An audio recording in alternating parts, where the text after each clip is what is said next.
Well, hello everybody. My setup is a mess. Well,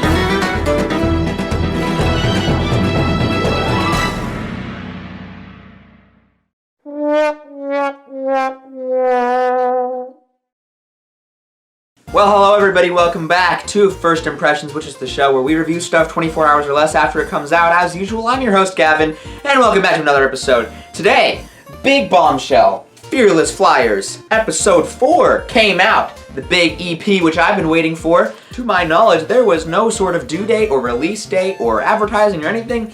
They just kind of dropped the album, which, to be fair, that's the Fearless Flyers style.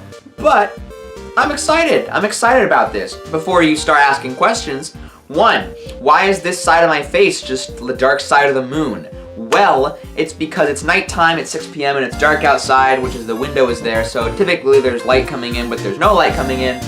And I only have my fill lights here and here, so there's nothing really over there to spur this side of my face, so you'll have to deal with it for the time being. I was gonna test some new audio stuff using my dinky little headset and holding it kind of right here and seeing if that would record better audio than the camera, but the little microphone piece disappeared and I cannot find it for the life of me despite seeing it 3 minutes ago. So I'm sure shortly after finishing this recording I will find it again.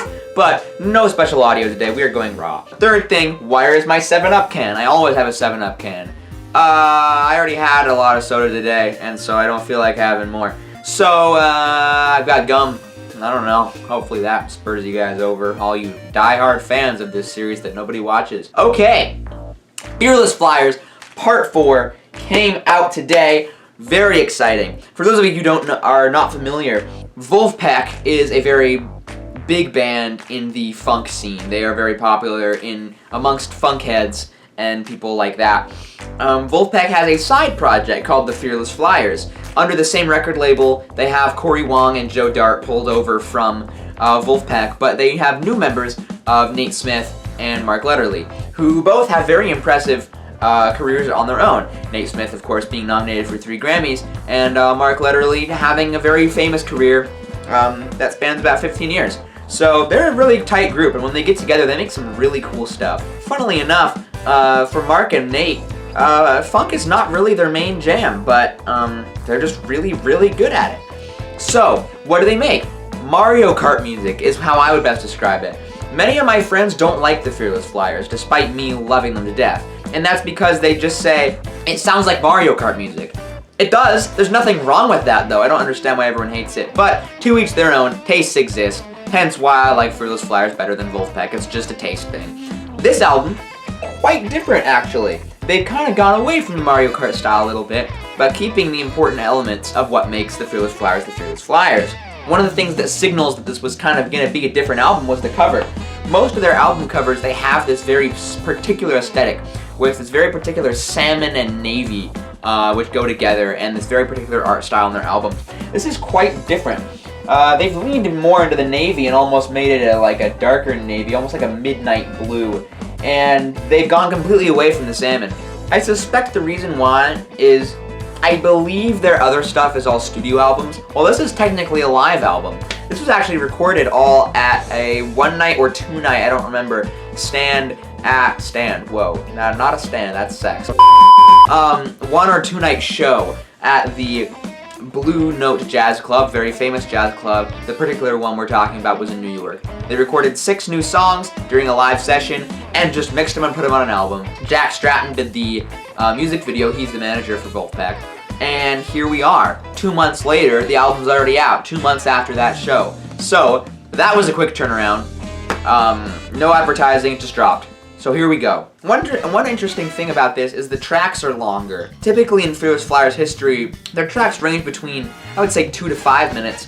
These ones are more close to the 3 to 6 minute mark, and I think that's probably because it's live. You know, there are more things that go into a live show. You have to keep the people entertained, and you have to do all these things. So maybe that's part of that, is that this is a live, technically a live album. That might have something to do with it.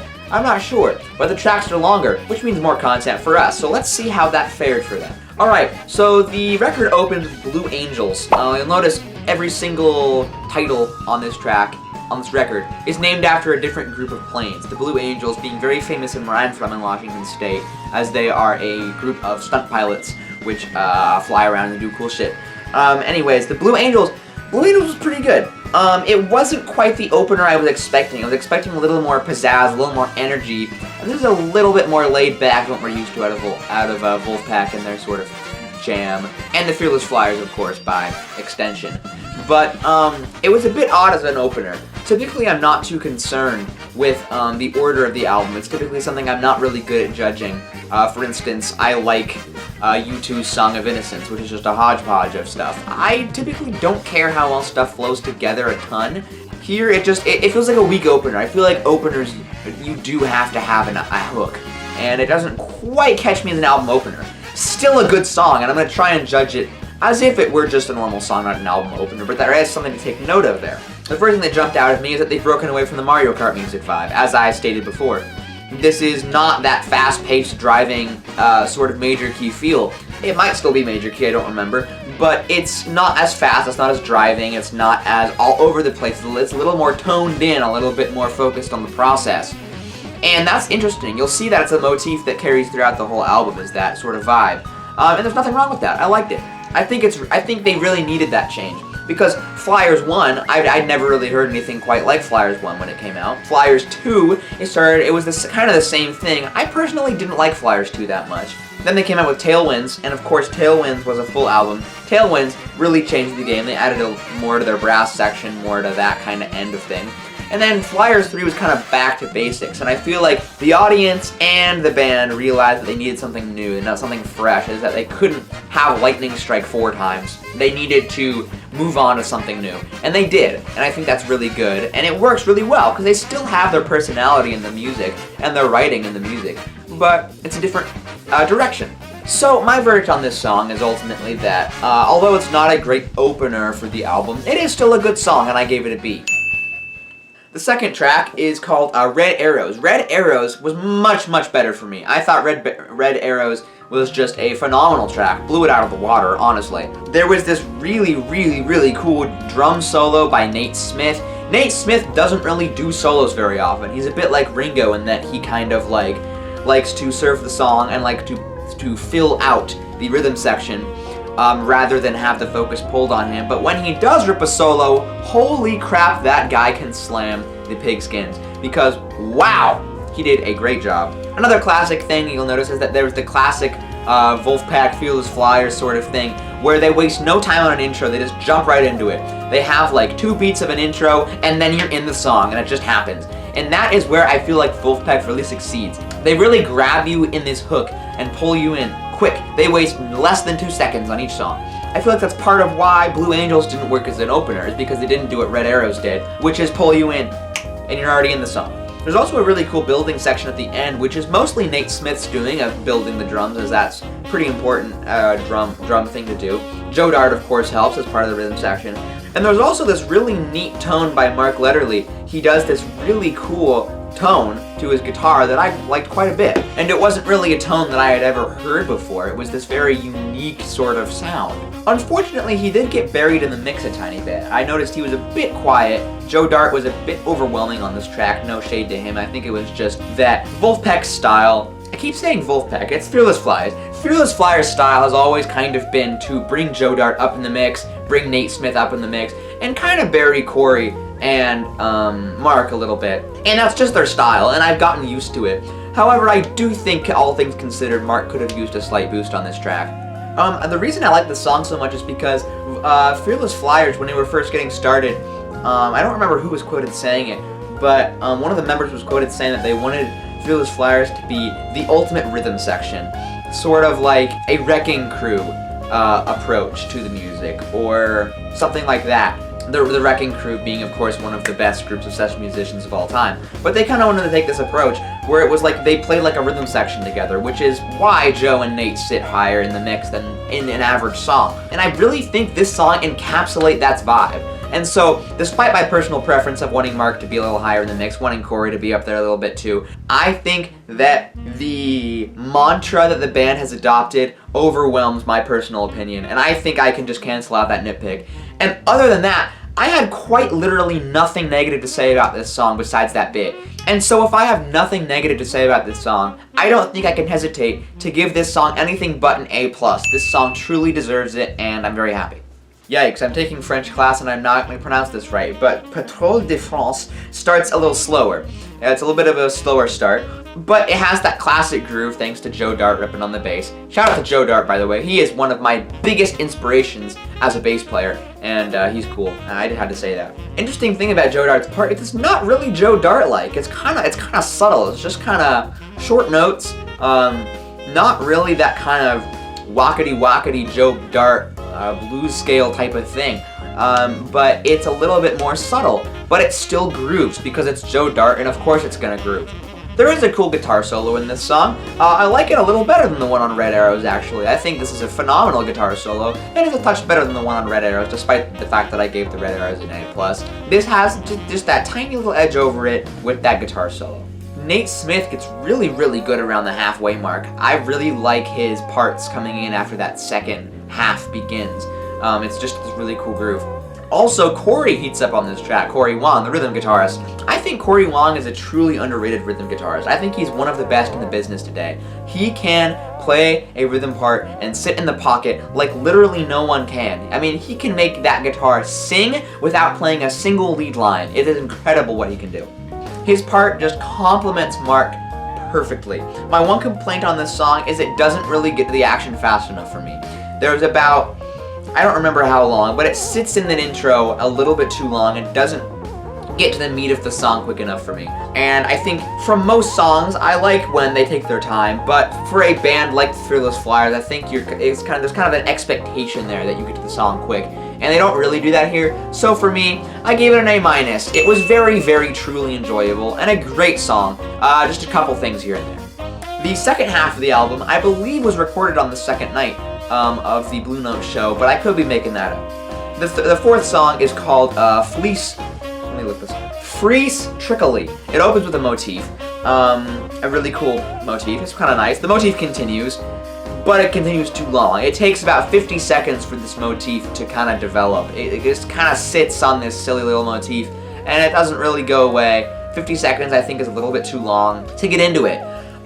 Normally, I would be okay with it. I should note that a 50-second intro is not always bad. Dio does it perfectly in Holy Diver. However, this song is notably 3 minutes and 30 seconds long, so I think it's kind of important that they get to the punchline a little bit quicker. That's kind of a common theme on this album, is Wolfpack and Fearless Flyers are kind of like get to the punch right away. I don't know why I keep saying Wolfpack. I know it's the Fearless Flyers, but they get to the punchline right away, and I think that's expected a little bit here, and so it kind of makes me a little bit uneasy to give this a higher grade than it could, because it doesn't get to that punchline quick. The drum solo in the middle by Nate Smith is absolutely fantastic. I think it's the best one on the album. It's just this really cool ripping drum solo, Joe Dart kind of noodling over the top. It's really cool. Ultimately, this song was good. I think I'd listen to it for background homework music, and that's not a bad thing. There are some great standards and songs that I listen to as homework music, but unfortunately I don't think it would be anything more than that, so I gave it a B-. Snowbirds was great. Snowbirds is the fifth track. It is a continuation of Freece. It kind of feels like it's in the same style, and that's not bad. Freece ended really well. The second half of Freece was great, and going into Snowbirds with the same kind of expectation, I really like that a lot. If you're going to keep something good, better continue the good part, and they certainly did that. This track definitely feels like Corey Wong's track. It's just full of Corey-isms and really cool stuff that he does in the song, which I absolutely adore, and I just love Corey Wong songs. They're so cool, and they have such cool parts, and I just love them. Corey has easily the most space to groove out of any of the members on this track, and he grooves the most on this song, which is perfect. He fills the windows exactly as he should be. A lot of people look at a rhythm guitarist and they go, oh, you're the rhythm guitarist, you really can't do much to fill space. No, the rhythm guitarist is essential for filling that space, and he does that so well with these really cool parts that he switches up, and he's just playing in this Corey Wong style. One of the things about Corey Wong, I don't know how he does it, but he has this really cool thing with his wrist. Hold on a second. Anyways, here's my off-brand guitar. It's a meh. But anyways, I just want to demonstrate to you, because Corey is incredible. He has this very interesting dead note style where he plays dead notes all the time in his rhythm parts. It's something like but he plays it in this very specific chord pattern that's very difficult to emulate. But the other thing he does is, I don't know how he does it, he makes his wrist look like a piece of spaghetti. This is gonna look terrible in this camera and sound terrible too. But like, that's how I would play this track, is I just kind of make my wrist move like this, but he does this really weird thing where he sprays his fingers out, and like, his wrist becomes a sack of like spaghetti, and it's just, I don't know how he gets a good tone out of it. It's so incredible to me, and I hope that someday I'll be able to do it. Anyways, thank you, guitar. Anyways, at the 2-minute mark, Corey had a little mini solo, which is really cool. It's not even really a solo, it's just kind of a different riff, but it's really cool. It fills the space really well, it changes things up, and I really like that part. One thing that's cool about the Fearless Flyers is they always have really, really cool stuff they do at the halfway points of all their songs. Stuff I love. It's stuff that I just love. At this one point in the song, Corey brings out a brand new bluesy tone, which I've never really heard him do before. It's this very like almost Clapton-esque tone where it's very bluesy, and he plays a little solo while Mark falls into the rhythm guitarist slot, and it's really, really cool. It's one of my favorite solos on the album. So yeah, it's really cool and a fun song, and I gave it an A.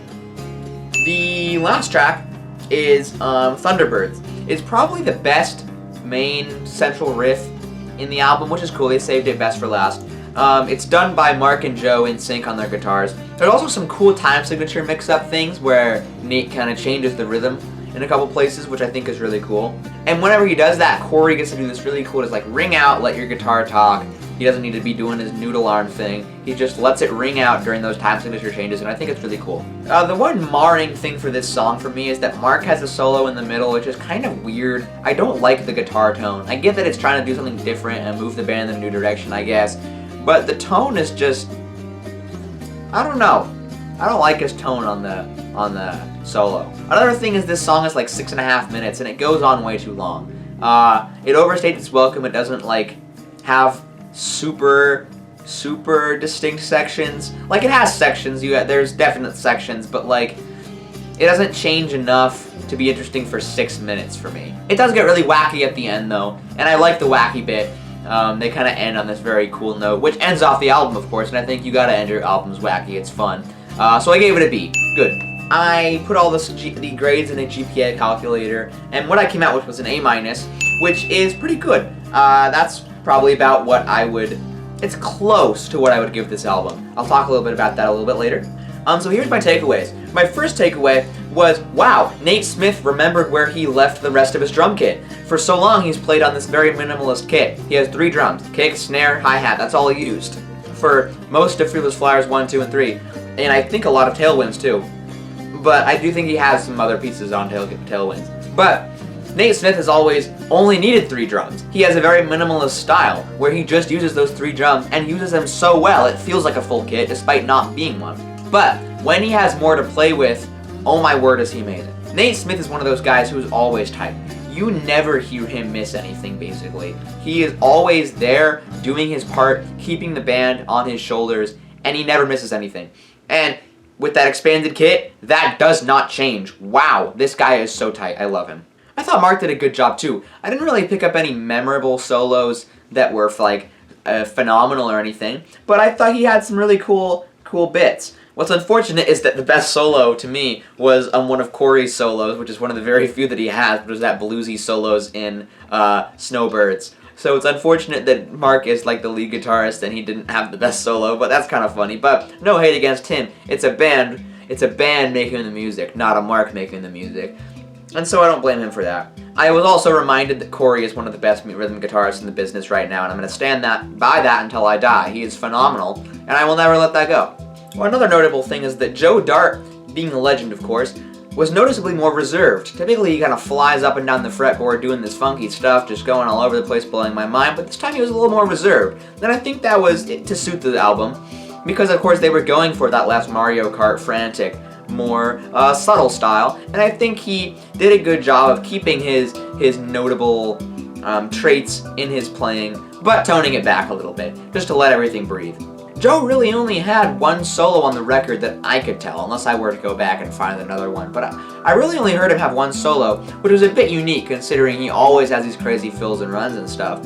which was a bit different, and I was a little disappointed by that, but you know, that's probably because I'm a bass player. Like, I want to see bass, but it's whatever. Again, restating what I said at the beginning, they really made the right choice going away from Mario Kart music and into more just classic funk stuff, because that was getting old. I'm not going to restate everything, but like, they really did a good job transitioning. Sometimes it can be hard for artists to go away from what they know and love, but they did it really well. They transitioned so seamlessly into a different style, while keeping what made them special and keeping old fans around. Because they really fixed the staleness from Fearless Flyers 3 on this album, and they just repaired it, fixed it up, looked at what they did, and made it better. So, all in all, if we have the rating of A-, as all the tracks combined, what do I give the album in total? I would bump it up. I'm gonna give this album an A. I thought it was phenomenal, and there were very, very, very few flaws. None of them serious, but there were flaws nonetheless. I think for an A+, it's a very, very distinct award. Very few albums get an A+ from me,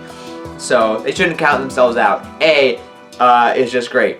There's just very few minor flaws, as I was said. For instance, I wish Corey was a little bit more present in the mix. I didn't talk about that a ton, but I feel like he always kind of gets buried, and that's a little bit of the, like, qualities of his Stratocaster, is that it's a little bit of a, how would I say this, maybe a hollow tone, where it kind of just sits kind of in the back and doesn't really come to the front often, except for that one bit in Snowbirds, of course. But I do wish he was a little higher in the mix. I felt like he was kind of quiet. Like, little nitpicks like that. That's kind of what I feel, which is why I'm giving this album an A. But I thought it was phenomenal. I was very happy with it, and I expected nothing less from this group, and they still managed to really meet my expectations for the 4th time, and I was just very happy with it.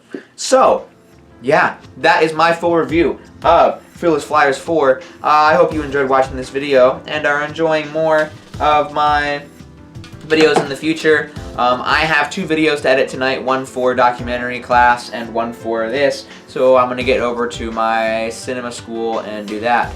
So, I'll catch you in the next one. See ya.